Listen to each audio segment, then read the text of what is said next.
Ponha em ordem a tua casa. Esta foi a mensagem que o rei Ezequias recebeu da parte de Deus, através do profeta Isaías. O Senhor enviou o profeta à casa do rei Ezequias, dizendo: põe a tua casa em ordem, porque morrerás e não viverás. Não estou trazendo esta mensagem querendo dizer que você vai morrer, mas eu quero me deter na primeira parte da mensagem, que fala sobre a importância de colocarmos a nossa casa em ordem, a nossa casa espiritual em ordem, porque estamos vivendo uma era próxima à volta de Jesus. A cada ano que passa, temos a certeza e a convicção de que a volta do nosso Senhor e Salvador Jesus Cristo está mais perto. E o próprio Jesus, em Mateus 24, 42, nos diz: vigiai, pois, porque não sabeis a que hora de vir o vosso Senhor. Nós somos instruídos e alertados pelo próprio Jesus de que devemos estar em vigilância, que devemos estar atentos, que devemos estar preparados, porque não sabemos a que hora o Senhor voltará. A volta de Jesus é uma realidade e todos nós sabemos disso. Mas não é necessário apenas sabermos que Jesus irá voltar. Mais do que isso, devemos estar preparados. Mais do que isso, devemos nos preocupar em colocar a nossa casa espiritual em ordem. O salmista, no Salmo 127, ele diz assim: se o Senhor não edificar a casa, em vão trabalham os que edificam. Este é um tempo em que nós, como igreja, em que nós, como servos, filhos do Deus vivo, precisamos deixar que o Senhor venha edificar em nós a sua casa espiritual, a sua morada espiritual. Precisamos nos preparar para nos encontrar com o nosso Senhor e Salvador. E por que é tão importante colocar a nossa casa espiritual, a nossa vida espiritual em ordem? É preciso pôr a casa em ordem para o fluir da vida abundante em nós. João 10:10 diz assim: o ladrão não vem senão a roubar, a matar e a destruir. Mas eu vim para que tenham vida e a tenham com abundância. Vida abundante fala da plenitude, da totalidade da vida de Jesus em nós. Plenitude de vida no espírito, na alma e no corpo.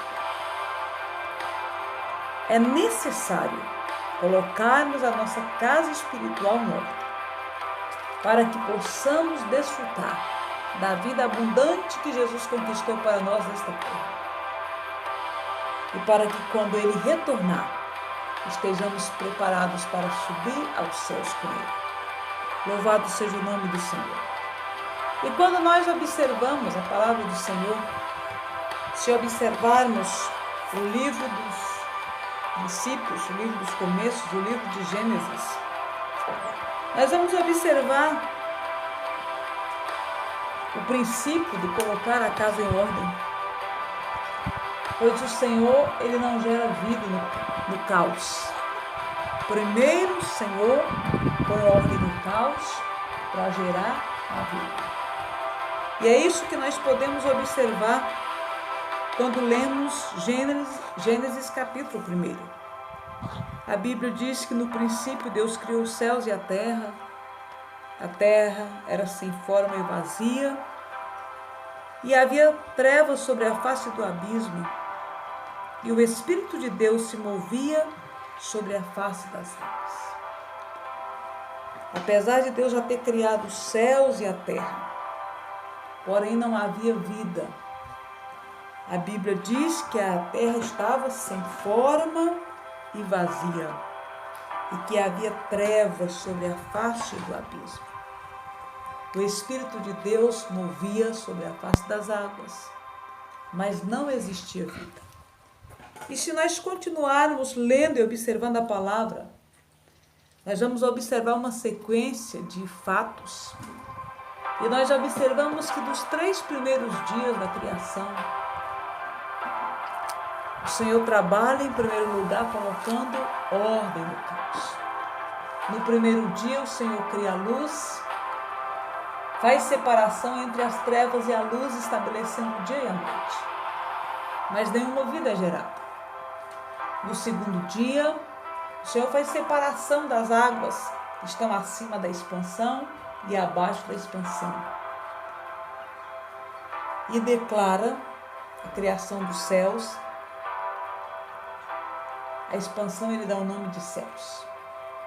No terceiro dia, o Senhor faz o ajuntamento das águas que estão sobre a terra, separando agora as águas, ordenando que as águas se ajuntem, criando os mares, os rios, os oceanos, e surge a porção seca que é a terra. E então começa agora, o Senhor começa a criar. Então somente no terceiro dia a vida começa a brotar. Primeiro Deus coloca ordem no caos, para que depois a vida gere. E este é um princípio espiritual que está valendo para nós. Deus primeiro quer colocar a nossa vida em ordem, para que a vida abundante que Jesus conquistou para nós, ela flua, ela brote e que nós possamos desfrutar da plenitude da vida terrena que Jesus conquistou para nós. E então o Senhor continua agora no seu processo de colocar ordem no caos, de criação. Então no terceiro dia, ele ordena que a terra comece a produzir erva verde e árvores frutíferas. No quarto dia, Deus cria o sol, a lua e as estrelas, estabelecendo assim o dia e a noite. No quinto dia, o Senhor ordena que as águas produzam vida, e surgem os répteis, as grandes baleias, todos os seres aquáticos, todos os animais aquáticos e também as aves dos céus. No sexto dia, novamente o Senhor ordena que a terra produza. Agora, no terceiro dia, o Senhor ordenou que a terra produzisse erva verde e árvores frutíferas. No sexto dia, o Senhor ordena que a terra agora produza alma vivente, conforme a sua espécie, gado, répteis e feras da terra. E em Gênesis 1:26, ainda no sexto dia, o Senhor cria o homem, a coroa da criação. E a palavra do Senhor nos diz: e disse Deus, façamos o homem a nossa imagem, conforme a nossa semelhança, e domine sobre os peixes do mar, e sobre as aves dos céus, e sobre o gado, e sobre toda a terra, e sobre todo réptil que se move sobre a terra. E criou Deus o homem à sua imagem. A imagem de Deus criou, homem e mulher os criou. Então nós observamos no livro do Gênesis, quando o Senhor cria os céus e a terra. E a própria palavra diz que a terra estava sem forma e vazia, que havia trevas sobre a face do abismo. Então, antes de gerar vida, o Senhor coloca a ordem no caos. Depois que tudo é colocado em ordem, então a vida começa a brotar. Até que no sexto dia, Deus cria o homem à sua imagem e semelhança e o estabelece sobre a terra, numa posição de governo, numa posição de domínio sobre toda a sua criação. E esta posição de governo e de domínio que um dia perdemos por causa do pecado original, por causa do pecado de Adão e Eva, esta posição de governo e domínio agora novamente nos foi restaurada através de Jesus Cristo, que veio, morreu na cruz do Calvário, assumindo a penalidade dos nossos pecados, ressuscitou ao terceiro dia e agora tomou as chaves da morte do inferno e entrega novamente à igreja, entrega novamente ao seu povo o direito de governar, de dominar sobre a terra.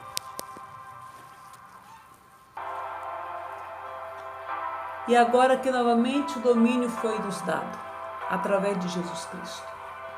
Jesus Cristo disse em Mateus 28, a partir do versículo 19, é-me dado todo o poder nos céus e na terra. E então Jesus comissiona os seus discípulos a ir fazer discípulos de todas as nações, pregando o Evangelho. Esta é uma realidade para a igreja, esta é uma realidade para as nossas vidas. O governo, o domínio novamente foi nos dado. Mas é preciso que a nossa vida, que a nossa casa espiritual seja colocada em ordem para que possamos cumprir o propósito de Deus, para que possamos desfrutar da vida abundante de Deus. Deus deseja colocar a sua vida em ordem. O Senhor está interessado em colocar a minha vida, a sua vida, a nossa casa espiritual em ordem, para que possamos desfrutar da vida abundante que Jesus conquistou para nós e para que possamos cumprir o seu propósito nesta terra. Deus está disposto a trabalhar no meio do caos, para que você experimente a vida abundante. Quem sabe, semelhante à terra, do princípio que estava sem forma e vazia, você pode estar vivendo de uma maneira semelhante. A sua vida parece que perdeu o sentido, há um grande vazio, você se encontra sem norte, sem direção, a sua vida está um caos. Muitas pessoas olham para a sua própria vida e contemplam apenas destruição, fracasso, derrota. Mas eu tenho uma boa notícia para você. Deus está disposto a trabalhar no meio do caos da sua vida. Deus está disposto a trabalhar no meio dessa desordem para colocar ordem, para trazer restauração, para que você possa experimentar a vida abundante. E assim como a primeira coisa que o Senhor fez foi criar a luz foi a primeira ação de Deus para começar a estabelecer a ordem. Da mesma forma, a luz da palavra precisa operar na sua vida. Primeira coisa que precisa acontecer para que a sua vida seja colocada em ordem, para que nós sejamos alinhados com o propósito de Deus e com a sua palavra, é permitir que a luz da palavra penetre o nosso coração. Salmo 119, versículo 105, a palavra do Senhor diz assim: lâmpada para os meus pés é a tua palavra e luz para o meu caminho. A palavra como lâmpada revela como está o seu caminhar diante de Deus, como está a sua condição espiritual, o que está à sua volta, lhe cercando, o que está lhe embaraçando, impedindo o seu avançar. A palavra como lâmpada vai lhe mostrar o que está em desordem na sua vida, o que é preciso ser removido, o que é preciso ser reordenado e estabelecido. Lâmpada para os meus pés. A palavra do Senhor esta função de lâmpada.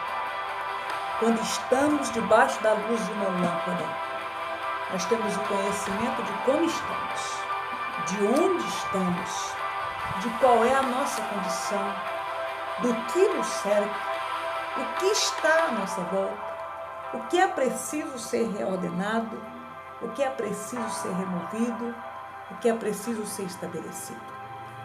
Hebreus 12:1 diz que devemos deixar todo o embaraço e o pecado que tão de perto nos rodeia, para que continuemos na corrida da vida cristã. Nós somos desafiados a deixar tudo aquilo que nos embaraça e o pecado que tão de perto nos rodeia. O pecado, ele sempre está batendo à nossa porta. E o que o Senhor diz para nós é o mesmo que ele falou para Caim. Quando Caim ofereceu um sacrifício que não agradou a Deus. Quando ele foi reprovado. E então ele deixou que o ódio, que a inveja tomasse conta do seu coração. Inveja contra o seu irmão Abel.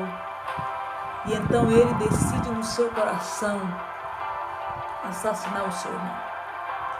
O Senhor vem e fala para Caim: Caim, o pecado jaz à sua porta. Cabe a você resistir. Sabe, amado irmão, amado ouvinte, o pecado vai bater a nossa porta todos os dias. A responsabilidade de resistir ao pecado é nossa.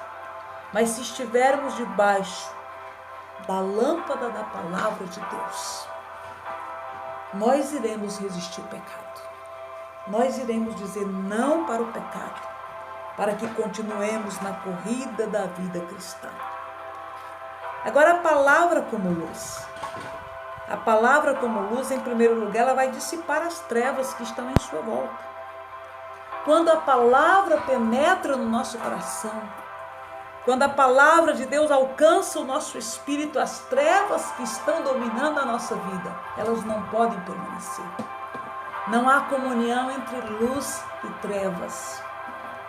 Trevas e luz não ocupam o mesmo espaço juntas. Onde a luz reina, as trevas são dissipadas. Onde as trevas imperam, há uma ausência de luz. A palavra como luz, ela dissipa as trevas do pecado. A palavra como luz, ela dissipa as trevas espirituais que estão à nossa volta. Por isso, deixemos a luz da palavra penetrar no nosso espírito e na nossa alma, e as trevas dissiparão. Louvado seja o nome do Senhor. É impossível a luz e as trevas permanecerem juntos no mesmo ambiente. As trevas imperam na ausência de luz, e a luz automaticamente dissipa as trevas. Encha o seu coração da palavra de Deus. Se alimente da palavra. Medite na palavra de Deus. Não importa quão intensas sejam as trevas espirituais que estão à sua volta, que estão te assediando, que estão tentando te atrair. Se você tomar a posição de se alimentar diariamente da palavra, de meditar na palavra, de guardar a palavra de Deus no seu coração, as trevas serão dissipadas. Elas não vão prevalecer. Ainda diz o salmista lá no Salmo 119, como purificará o jovem o seu caminho? Observando segundo a tua palavra.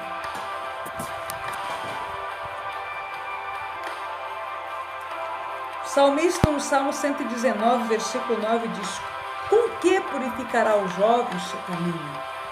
Observando conforme a tua palavra. Com todo o meu coração te busquei. Não me deixe desviar dos teus mandamentos. Escondi a tua palavra no meu coração, para eu não pecar contra ti.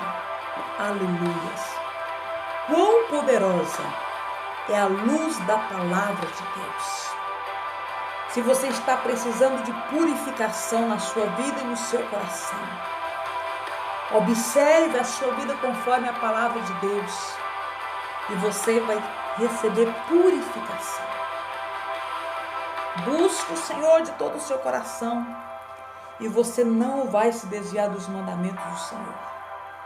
Esconda a palavra de Deus no seu coração, porque se a palavra de Deus estiver escondida no seu coração, se escondermos a palavra de Deus no nosso coração, nós não iremos pecar contra o Senhor, porque esta palavra é poderosa. Ela é luz que dissipa as trevas.